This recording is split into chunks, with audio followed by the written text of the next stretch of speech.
Certains matins, quand elle se réveille auprès de moi, je vois dans ses yeux qu'elle ne me reconnaît pas.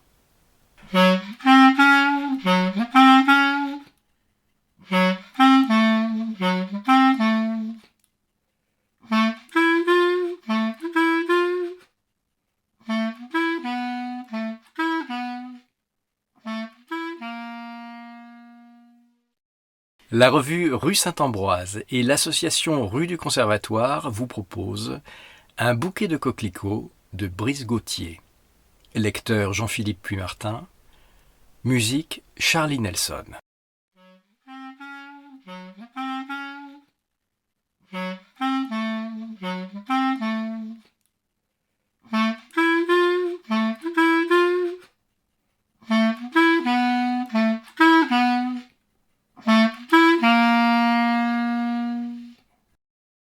Aujourd'hui, j'ai perdu ma femme. C'est loin d'être la première fois et je fatigue un peu. Nous nous étions levés en même temps, sur le coup de 7h30, avions pris le petit déjeuner ensemble, puis j'étais allé prendre ma douche dans la plus parfaite insouciance, tandis que Rose déclarait qu'elle allait traînasser un peu au lit et finir son livre. Ma femme semblait de très bonne humeur. Elle souriait un peu aux anges, mais pas plus que d'habitude. Et je dois dire que ce sourire, je l'aime particulièrement. Aussi n'ai-je pas vu le coup venir. Quand je suis sorti de la salle de bain, propre et rasé, j'ai tout de suite remarqué que le silence était hautement anormal. Avec le temps, j'ai appris à me servir du silence comme de la plus efficace des alarmes. Trop dense, il se mue en une sirène hurlante qui me poussa ce matin-là à me hâter vers la chambre de ma femme pour constater qu'elle ne s'y trouvait pas. Encore, pensai-je, dépité. La dernière fois, elle avait pris la voiture pour retourner au lycée où, jusqu'à il y a 4 ans, elle était encore professeure de français. Elle avait déboulé dans la salle des professeurs dans laquelle des anciens collègues médusés lui avaient diplomatiquement fait comprendre qu'elle n'avait rien à y faire, mais elle ne s'était pas laissée convaincre et avait foncé en direction de son ancienne classe habituelle, vide, où elle avait attendu une demi-heure des élèves qui ne viendraient jamais. Je la récupérai effondrée sur sa chaise, en larmes, se désolant de ce qu'une classe entière eût osé sécher son cours. Puis je la réconfortai de mon mieux, en lui jurant qu'il ne s'agissait que d'une simple erreur d'emploi du temps. Cette fois, la voiture et son vélo étaient sagement garés à leur place. Elle était donc partie à pied pour une destination inconnue.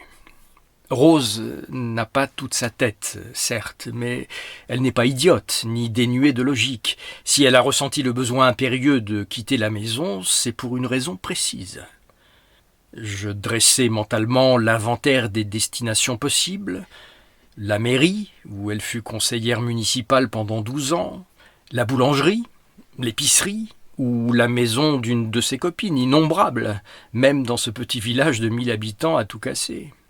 Car Rose, depuis qu'elle ne travaille plus, passe son temps à se faire des copines. C'était le cas avant son accident, mais la différence est qu'aujourd'hui, elle a simplement beaucoup plus de temps et immensément moins de mémoire. Je l'ai toujours connue d'humeur joyeuse, prompte à aller à la rencontre de l'inconnu, bavarde, prévenante et rigolant de tout avec tout le monde. D'ailleurs, c'est à la fin d'un long fou rire, dont l'objet m'échappe totalement aujourd'hui, qu'un jour funeste, son visage s'est figé, son sourire s'est changé en grimace, et qu'elle a eu juste le temps de me demander d'appeler un médecin, avant de plonger dans une inconscience d'où elle n'est jamais totalement revenue. Depuis, Rose se balade dans le village et parle à tout le monde, incapable de faire le tri entre une vieille connaissance et un parfait inconnu. Pour les derniers, elle passe pour une folle, mais elle préfère tailler une bavette à un touriste plutôt que prendre le risque d'ignorer une amie de toujours qu'elle ne reconnaîtrait pas. Elle attend des heures à un arrêt de bus qui a été déplacé depuis des années, oubliant depuis quand elle attend, au fur et à mesure que les minutes passent. Aux élections municipales, elle vote pour des gens qui sont morts depuis longtemps et crie à l'imposture quand le maire vient faire un discours sur la petite place où le village se rassemble à la faveur d'un vide-grenier ou d'une kermesse. Personne ne lui en veut car, à force, tout le monde connaît Rose, qui ne connaît plus personne. Toutes les fois que je la ramène à la maison, à la fin d'une de ses fugues, elle jette sans un mot un long coup d'œil circulaire dans la grande pièce de l'entrée qui fait office de salon et de salle à manger, puis tourne vers moi un regard dans lequel je lis sa détresse de ne pas reconnaître cet endroit où elle est censée vivre, tout en étant parfaitement consciente que ce n'est pas normal. Rose sait très bien que son cerveau est devenu une pauvre petite chose poreuse et peu fiable, qui laisse échapper ses souvenirs comme le seau percé d'un enfant qui s'acharne à l'utiliser pour transvaser de l'eau de mer dans les douves de son château de sable. Les souvenirs de Rose sont comme cette eau qui a le choix entre s'échapper par les trous du seau ou finir engloutie par le sable. Certains matins, quand elle se réveille auprès de moi, je vois dans ses yeux qu'elle ne me reconnaît pas. C'est un vacillement infime, une hésitation du regard qui se détourne involontairement, et je sais que sa mémoire est repartie pendant la nuit de l'autre côté de sa conscience, et qu'elle en est revenue vierge. Alors, je retiens mon souffle, et j'attends qu'elle ait fini de scruter mon visage attentivement, à la recherche, à défaut d'un souvenir, d'une émotion enfouie, de cette bouffée d'affection irrationnelle qui nous lie à jamais à un autre être sans que le cerveau soit autorisé à donner son avis, et quand je vois éclore cette lueur intime dans ses yeux, car je la distingue aussi clairement qu'on voit le soleil se lever au-dessus de la mer, alors une onde de pur amour me traverse. Dès lors, je sais pourquoi j'endure tout cela depuis si longtemps. Pour le sourire de Rose, qui ne me connaît plus et qui, au réveil, se réjouit de ma présence. À travers le regard toujours neuf de ma femme, je sais que je suis exactement à ma place auprès de celle qui me redécouvre à chaque fois que son cerveau décide de repartir de zéro et qui me fait comprendre qu'elle est contente que je sois là. Certains jours, pourtant, comme aujourd'hui où je l'ai encore perdu, je trouve le destin cruel, et si j'avais un Dieu auquel me plaindre, je lui transmettrais des cahiers de doléances en plusieurs tomes. Dans quel état sera-t-elle quand je remettrai la main dessus? Effondrée, comme la dernière fois dans sa salle de classe vide? Désorientée comme le jour où elle n'a pas reconnu la place du village réaménagée il y a 2 ans? Ou au contraire, gaie comme un pinson, en train d'échanger des souvenirs frelatés avec une inconnue qu'elle a cru identifier? Et surtout, est-ce qu'elle me repoussera comme le plus quelconque des importuns? Certains soirs, quand je m'endors auprès d'elle, je tremble à l'idée qu'un matin, elle ne ressente plus ce déclic qui la lie à moi chaque fois qu'elle me redécouvre. Dans mon cauchemar, je cours après elle, après une énième fugue, et je la retrouve dans les bras d'un autre homme, tous les deux enlacés, aspirés dans une idylle toute neuve qui ne s'encombrerait d'aucun passé ni d'aucun avenir.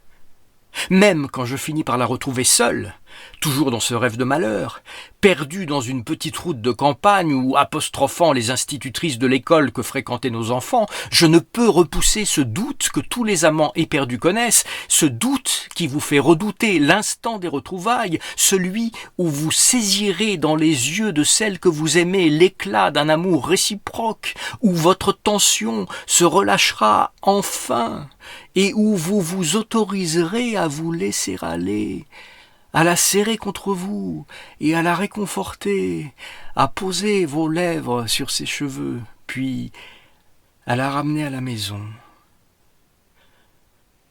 Pour rien au monde je ne voudrais laisser cet éclat s'éteindre. Alors j'en paie volontiers le prix. Pour moi, pas de soirée télé à ne rien se dire avant de se coucher côte à côte, jusqu'au lendemain. Pas de dimanche morne à tuer le temps, pas de pyjama informe et délavé qu'on garde parce qu'il est pratique et confortable, pas de laisser-aller ni de sortie de route, ces flatulences de la vie que les vieux couples s'autorisent à force de vivre ensemble. Tout cela m'est interdit, car les souvenirs de Rose peuvent se faire la malle à chaque instant. Au moment où cela arrive, je dois me montrer immédiatement à la hauteur. Je suis son inlassable prétendant, son éternel fiancé, son amant perpétuel, celui qui est et qui a été, malgré ce que disent les dictons. Si je tiens à elle, je n'ai pas le choix. Et je tiens à elle, plus que tout. Je l'aperçois enfin au bord de la route qui mène à l'église, penchée au-dessus d'un talus où poussent des coquelicots qu'elle cueille avec la nonchalance du promeneur insouciant. Il me semble qu'elle chante. Je m'arrête à une centaine de mètres. Elle ne m'a pas vu. Elle a dû avoir envie d'un bouquet de fleurs et elle est tout simplement allée les chercher. Les coquelicots seront fanés avant d'arriver à la maison, elle le sait, mais elle choisit de l'ignorer. Elle profite de ce que les fleurs lui offrent, sans penser à l'instant d'après. Notre vie ressemble désormais à cela, à un bouquet de coquelicots. Je la regarde et je profite à mon tour de cet instant suspendu, de ce moment magique qui sera bientôt fané et qu'il faudra inlassablement faire refleurir.